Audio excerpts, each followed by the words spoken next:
The Black Book of Communism, one of the largest, most blatant distortions of history. The fraudulent death tolls contained in the book are the single most quoted anti-communist source in the world. The book not only bashes socialism and makes it out to be worse than fascism, it outright portrays fascism as a good thing. The book is so biased and absolutely BS that in 2001 the Maoist international movement informed Harvard University Press of its undeniable errors. As a result, MIM actually got Harvard University Press's Mark Kramer to admit the book contained so-called remedial math errors. In the book, it superficially tells of how all these people supposedly died in famines caused by the evil communists. Very telling is how they leave out any comparison to famine deaths in capitalist countries so that we may compare. By doing so, they claim that famines are a problem only in socialism. The book also makes this big deal about premature deaths in communist countries, with no statistical comparisons of these deaths in capitalism. The reason why is, of course, that for both the Soviet Union and revolutionary China, they doubled the life expectancy of their peoples. The fact is, the deaths caused by communism are substantially less than the massive death tolls left by capitalism. The main weapon these bourgeois writers use is a complete lack of scientific thinking. Poverty under capitalism, a system of private property, kills by a lack of food, a decent environment, and adequate health care. Never does anyone put capitalism up to its own analysis and judge it by how it judges others. While it claims communism killed 100 million people, capitalism kills 100 million people every 8 to 12 years. The one-sided nature of the accusations are revealed in this quote on page 15. Our purpose here is not to devise some kind of macabre comparative system for crunching numbers. Well, no, of course not. Well, that would be giving context to an argument by comparing it to similar events. Courtois, one of the writers, claims that Stalin became a fascist when he signed a pact with Hitler in 1939. He calls it a crime, and then forgets to mention all the capitalist countries that signed agreements with Hitler. Poland, France, and England all signed deals with Hitler. Stalin was actually the last one to do so. When criticizing the Soviet Union, they never mentioned the pro-Nazi uprisings. Instead, they claimed that the Soviet Union suppressed people for no reason. Then they turn and say people flocked to the pro-Nazi groups because of the repression, but neglect to mention that the pro-Nazi groups that existed in the capitalist countries. The capitalist countries must have been more repressive because the Nazi fifth columns overthrew entire countries nearly without effort. Those people must have really hated those oppressive capitalist regimes. Well, the Soviet Union was not overthrown by pro-Nazi forces. In fact, communist guerrillas in many countries gave the best resistance. In 1940, former Norwegian defense minister helped the Nazis overthrow the government of Norway. In 1940, Henry Philippe Pétain, a former command-in-chief, led the Nazi Vichy. Leopold III gave Belgium to the Nazis without a fight. Sweden profited from Nazi gold taken from Jews killed in the Holocaust. Future U.S. Secretary of State John Foster Dulles aided the Swedish government. Finland joined the Nazi side in 1941. Hungary and Bulgaria joined the Nazis with no contest. The arrogance of Courtois is astounding. He points out how there were Nazi collaborators in the Soviet Union, but fails to mention how entire capitalist countries outright supported the Nazis. This is another example of deliberately slanting history in favor of the fascists. In the section on the Ukrainian famine, claim that the Soviet grain requisitions must have caused mass starvation. Of course, at no time did he mention the right of people living in cities not to starve to death. From 1923 to 1928, there was a free market in grain production. In 1928, the amount of grain that was sent to the cities to feed people dropped to 4.8 million tons from 6.8 million the previous year. This inability of the free market to meet human need is what compelled Stalin to collectivize agriculture. The market had already failed to deliver, a fact constantly overlooked by historians and the ignorance of anti-communism. The failure of capitalism is ignored. Only the socialist reaction to a capitalist disaster is mentioned. Integrity is not something anti-communists are known for. All along, some of the fiercest resistance to doing the right thing centered in the Ukraine, and Worth says Ukrainian famine was the largest death toll that Stalin was responsible for. The Ukraine is the equivalent of the U.S. breadbasket. The states like Iowa or Kansas. Worth admitted as much in the concluding throwaway sentence. The richest and most dynamic agricultural regions, which had the most to offer the state and the most to lose in the extortionate system of enforced collectivizations, were precisely the regions worst affected by the Great Famine of 1932 to 33. The fact that these areas were the equivalent of Iowa should have been a clue that having the peasants just keep their food was not an option that should have been suggested lightly. In 1929, more than 3,200 Soviet civil servants suffered terrorist attacks. 1,300 riots spread through the countryside in the years 1928 to 29. This is one indication of the class war going on. They had a history behind them of a movement called the Greens that also resisted requisitions of food to the city. In the midst of this sort of political resistance, many Ukrainians resisted delivering grain to the state. Worth says that in response, Stalin starved 4 million of them to death in 1932 to 33, for a total of 6 million, when other regions of the Soviet Union are counted for being in a similar situation. In fact, other bourgeois media, like the Village Voice of January 12, 1988, has already debunked the idea that there was this massive Ukrainian famine. It was tremendously exaggerated and was mostly created by Ukrainian fascists. The paper caught them in the act of fraud in propaganda creation. Robert Conquest, who did this great work in the supposed Ukrainian famine, collected all of his information from Nazi collaborators and fiction books. The Nazis are hardly a reliable source of information. The sources and invented numbers were so fraudulent that the Village Voice referred to the famine as a hoax. Where Worth and Courtois agree is that the political choice of some peasants to resist delivering grain to the state is not an act of violence in itself against the city dwellers, even though, realistically, food has to come from farmland, especially in the Ukraine and other lands in question. They speak of the land as if they were the property of peasants who live on it. The peasants cut back their work only to grow their own grain, and contrary to law, Worth and Courtois defend them. Indeed, Worth comes out openly in saying his approach depends on not recognizing Soviet law. He said that destruction of Soviet property and other items, including speculation, should not be counted as crimes.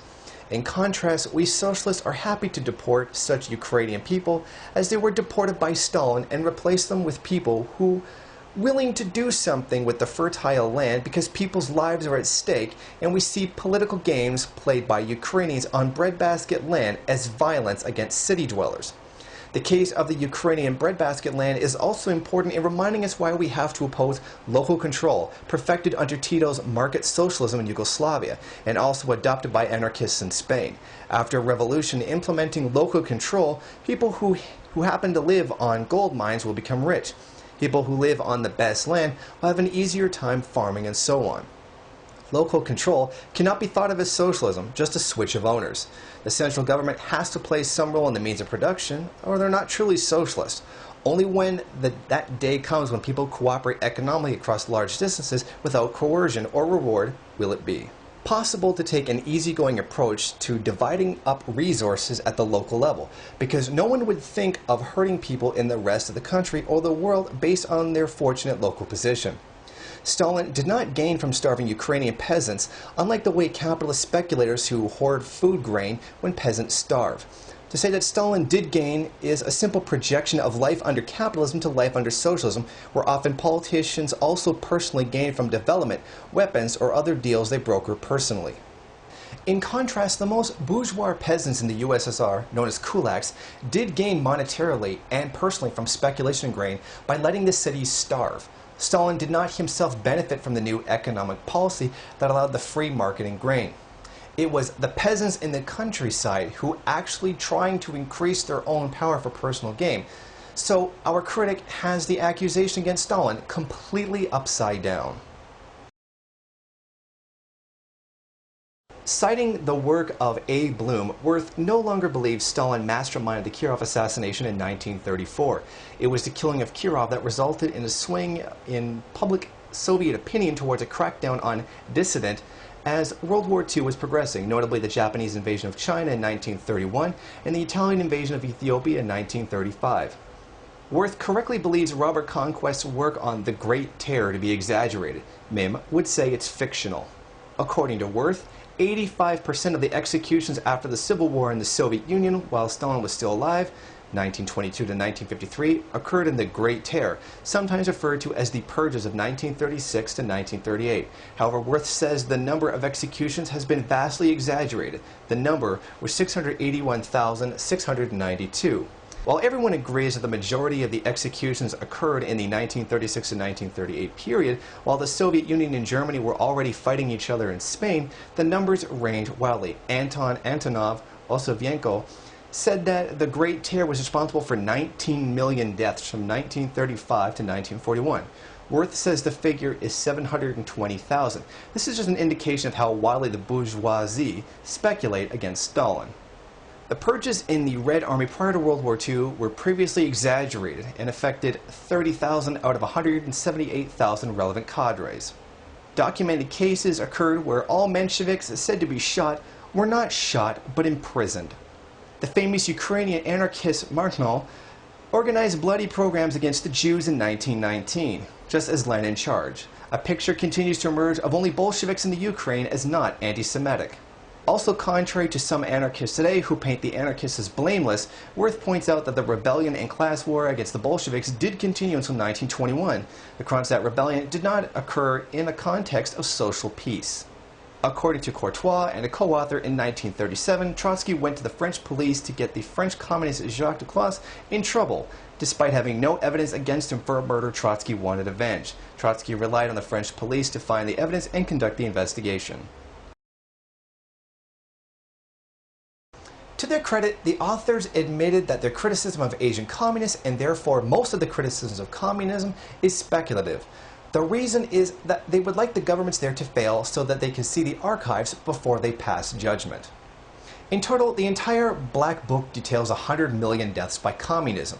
Most of that is supposedly caused by the Great Leap Forward. It is claimed that 43 million were killed. This supposed number comes from the highest possible estimate by Roderick McFarquhar's book. Contrary to McFarquhar, who details all the actions the Communist Party took and how Mao made public self-criticism, Margolin says Mao refused to admit a problem during the Great Leap Forward. He then goes on to list wartime atrocities in World War II by the Communists. In what is the most glaring piece of lying, which Harvard University Press claims is an error, McFarquhar, who misplaced a decimal in his writing to claim that Mao killed 10 times more people. We can only hope it was the editors or translators who introduced these errors. But there were numerous basic mathematical errors in his chapter, and no matter how one slices it, the chapter does not reflect well on the authors or the editors. The last province in north-central China was the worst affected of all. In 1960, the death rate soared to 68% from its normal level of around 15%, while the birth rate fell to 11% from its previous average of 30%. As a result, the population fell by around 2 million people, 6% in total, in a single year. The above is such a bungle that it is difficult to sort out all of the errors, and curiously enough, it refers to Margolin's biggest accusation at the provincial level. The first number is actually 68.58 per thousand. 68% is 68 per 100. Once again, we have an error in overestimating by a factor of 10. What is worse is the stupidity in saying that the mortality rate was 68%, but only 6% died. In this way, Margolin exceeds the stupidity of McFarquhar's estimate. Of course, the birth rates are similarly exaggerated by a factor of 10. In a more obvious, moralistic, have your cake and eat it too, Margolin denounces the regime in China for creating a situation where the birth rate fell to almost zero as women were unable to conceive because of malnutrition. He does not realize that if that is true, his death toll must be very low, much less than the 20 million lower end estimate he uses. It's clear that he has never sat down to think through questions like what goes into creating a life expectancy figure. Further exceeding McFarquhar by covering more years with his ignorance, Margolin says for the entire country the death rate rose from 11% in 1957 to 15% in 1959, and 1961 peaking at 29% in 1960. Birth rates fell from 33% in 1957 to 18% in 1961. He even contradicts himself when he makes the claim that peasants were too weak to harvest grain, because he turns around and claims that once capitalist-style organizations were reintroduced, the peasants quickly ended the famine. Which was it, Margolin? Were the peasants too weak as the Great Leap Forward went on to harvest, or just needing capitalist incentives? Nor does Margolin seem to flinch at saying the worst year was actually 1961, after the Great Leap had ended and the wide-scale private farming and systems tantamount to it had come into play. These are basic mistakes that anyone doing proper research would notice right away. But unfortunately, this book was designed to bash people and movements, not properly detail people and movements like an academically honest work would do. With regard to the charge of 100 million dead from communism, 85 million are from the Soviet Union and China, 20 million are from the Soviet Union, and 65 million are from China. As we have just shown, the crucial linchpins to that argument concern a famine reported by Nazi collaborators in the Ukraine and a Great Leap toll where the repeated and obvious arithmetic errors were published in the book. Together, these two items account for 49 million dead out of 100 million alleged victims. The book goes on to treat other countries as well. But those countries are all said to stem from the same Leninist genetic code.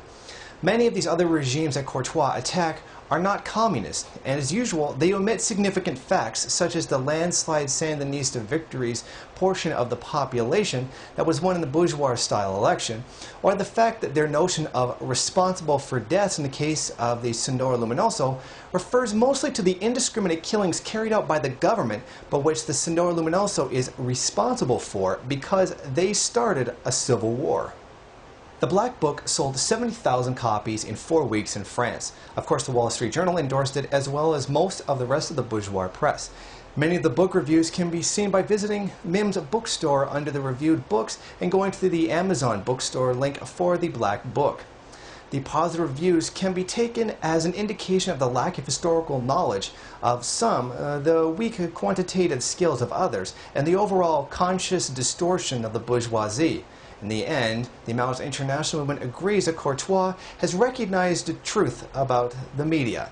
It will buy anything anti-communist. Despite his correct recognition of the nature of the monopoly capitalist media, Courtois will fail in his goal because the truth regarding the overall situation is already widely available and cannot be exercised from history by a selective compilation of statistics or gruesome detail of death on one side of the capitalism versus communism conflict. Despite the whining of Khrushchevs and other intellectuals and former party members noting nothing will eradicate that fact that the average person lived longer under socialism than under capitalism.